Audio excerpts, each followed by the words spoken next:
Okay, so you started working. Take us through your background and how you got to your college degree. Yeah, I went to work after high school. I dropped out of high school. I went to work in the construction trades, the unions. I was a construction laborer. I went to work in the fund office that runs the benefit funds. I wasn't the head of it. I was working in that office.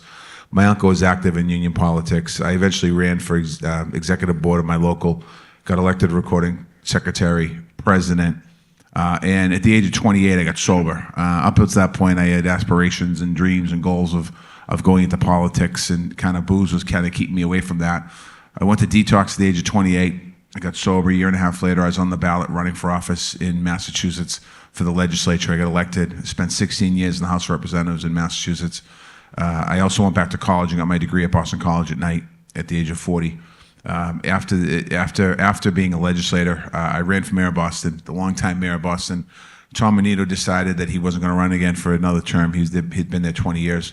So I ran. There was 10 of us in the field. I was fortunate enough to win. I served as mayor of Boston for 7 years in the city. And then in January of 2021, I got a phone call that not many people get. It was from the President of the United States of America, President Biden.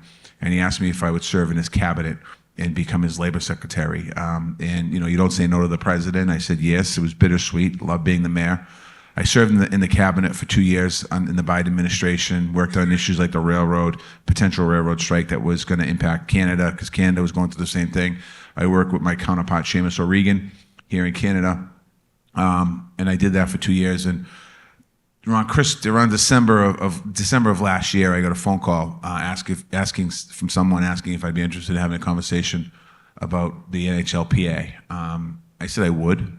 I knew what the PA was, and it was a union. And I always tried to get swag from the PA from players I knew. I never got it, so I had to get the job to get swag. But I interviewed for the job, interviewed a bunch of players. As I got more and more into the conversation, it was something that excited me, because there's an opportunity on representation of the union as a union, obviously collective bargaining, but there's a unique opportunity in hockey, in sports, of the union really thinking about business and development and growing a sport and growing the game, like a lot of you in this room do or are aspiring to do.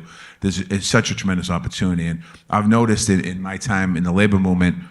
We've gone from representing workers on the job site or wherever it is to we have to be part of the solution of growing the business, whether it's the railroads or the Teamsters or the teachers or whatever it might be.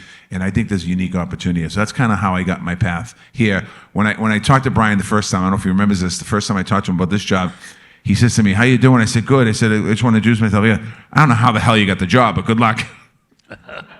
Well, I've been known to say inappropriate things. It was good. I liked it. Right away. I liked it. Yeah.